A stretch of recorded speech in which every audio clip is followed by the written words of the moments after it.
Hello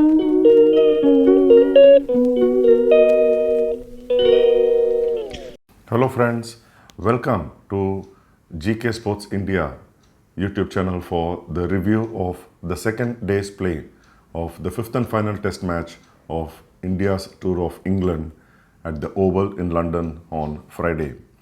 Usually the third day of a test match is called the moving day as it indicates to which direction the test is heading, which team is better placed to win. But in this test match, on the second day, it moved a lot in the sense that 14 wickets fell on the day. 9 of England's first innings, with Chris Woakes, who badly injured his left shoulder, being ruled out of the remainder of this test match. So he did not play. Of course, he cannot bowl. And India's 4 remaining first innings wickets and 2 in their second innings. So India, who resumed day 2 at 204 for 6 with overnight batsmen Karun Nair and Washington Sundar, having begun well on the first evening, a lot was expected of them to take India to a slightly decent total of 300 or 350, but they did not survive. The 4 remaining wickets fell in the space of just 30 minutes since play began, with Gus Atkinson doing the majority of the damage, picking up 3 wickets of the 4 to complete with a 5-wicket haul, his 4th in his test career. India 224 all out. England began in a blazing manner, as you expect from Ben Duckett and Zak Crawley. Before that, Karun Nair, who was overnight 51, fell to Josh Tongue, the ball nipping back and being trapped leg before wicket for 57. And in the very next over, his overnight other partner, Washington Sundar, also fell, removed by Gus Atkinson, pulling to deep mid-wicket, falling to that trap. He's gone for 26. And you hardly expect anything from Mohammed Siraj and Prasidh Krishna. Gus Atkinson finishing it off to complete with 5 for 33 in his comeback test match, his 4th 5-wicket haul, like I mentioned, in his test career. England began in a brisk manner, scoring at the rate of about 7 per over. Zak Crawley and Ben Duckett shared 92 runs for the opening wicket, making use of the clueless India bowling of Mohammed Siraj, Akashdeep and Prasidh Krishna, scoring at 7 and over. The baseball approach worked and helped to an extent by the toothless Indian new ball bowlers and the first change, Prasidh Krishna. But after the 92-run opening partnership with Ben Duckett, first dismissed by Akashdeep for 43 runs made from only 38 deliveries, trying to reverse hit Akashdeep and in the process only managing to edge to wicketkeeper Dhruv Jurel. England raced to 100 in only the 15th over. Zak Crawley's 50 runs, coming off only 42 deliveries, included 12 fours, so 48 of them coming in just boundaries with 12 fours. Crawley was out second, pulling and mistiming a Prasidh Krishna delivery caught at mid-wicket by Ravindra Jadeja for 64 runs made from just 57 deliveries.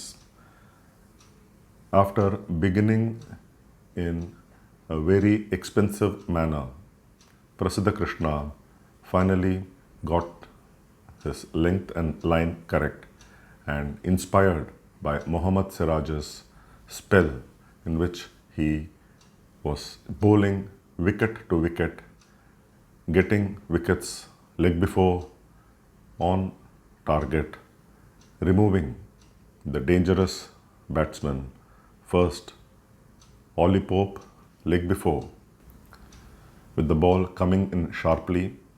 Ollie Pope, the stand-in captain, gone for 22.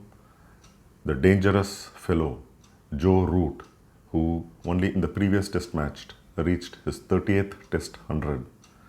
Joe Root, again on the back foot, gone for 29, leg before wicket to Mohammed Siraj, and their number 6 left-hander, Jacob Bethel. He too was out to Mohammed Siraj, a Yorker length. India were back in the hunt. It was left for Harry Brook to take England to whatever lead that they could. Brook completing his half century and was the last man out as Prasidh Krishna and Mohammed Siraj finished with 4 wickets apiece. Siraj 4 for 86, Krishna 4 for 62, with Akashdeep being the other wicket taker, 1 for 80 from his 17 overs. So England 247 for 9 with Chris Woakes absent hurt, a lead of 23 runs. Not enough, but in the context of the game and how the match has been going and the conditions, with the ball beginning to keep low like we saw in the Indian second innings, with Sai Sudarshan trapped leg before by Gus Atkinson, the ball keeping low. Sai Sudarshan, the second wicket for India after KL Rahul, who has had a fantastic series, fished outside the off stump to a Josh Tongue delivery and edging to slips Joe Root for just 7. But it was the other opener, Yashasvi Jaiswal, who began in a brisk fashion, playing his strokes, reaching his 3rd half century of this series to go with the century in the first innings of this series at Leeds. Jaiswal looking good, looks solid to complete this series in the manner in which he began with 100 on him and the following batsmen, including Captain Shubman Gill, Ravindra Jadeja, Dhruv Jurel, Washington Sundar, and of course Karun Nair. Depends on the second innings total that India can post and give England a good fight in the second innings. But the way it is going, the match is slightly tilting in England's favor with the ball keeping low. You never know, the match could be over on the 3rd day on Saturday because of the conditions, the pitch conditions, and the ball, odd ball keeping low. It is still a lot for the bowlers to go out and perform. As play resumes on Saturday, the 3rd day, Yashasvi Jaiswal has overnight not out batsman who sent in as a night watchman, Akashdeep, for company.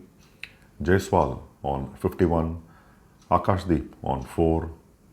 It's lot to play for India if they have to win this test match and square the series 2-all.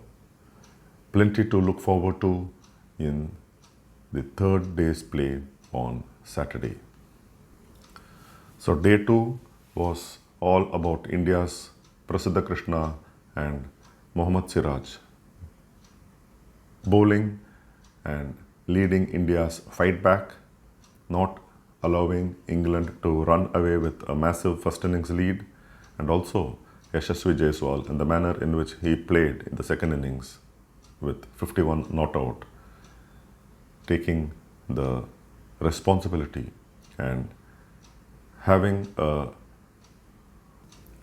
an inconsistent series in this, the Anderson Tendulkar Trophy, 350s and 100, but he could have made it better in the other innings that he played.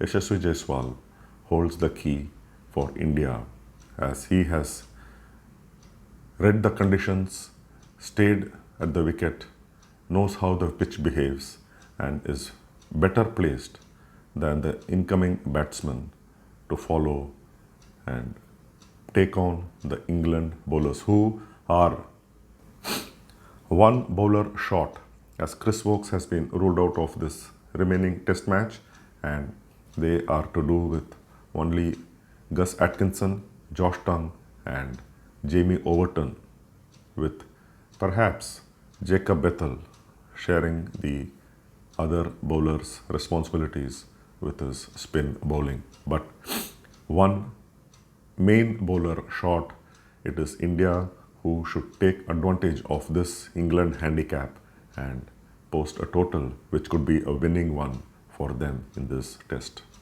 Until the review of the third day's play, which promises a lot, take care, stay safe, and have a good weekend. Thank you for watching. Bye-bye.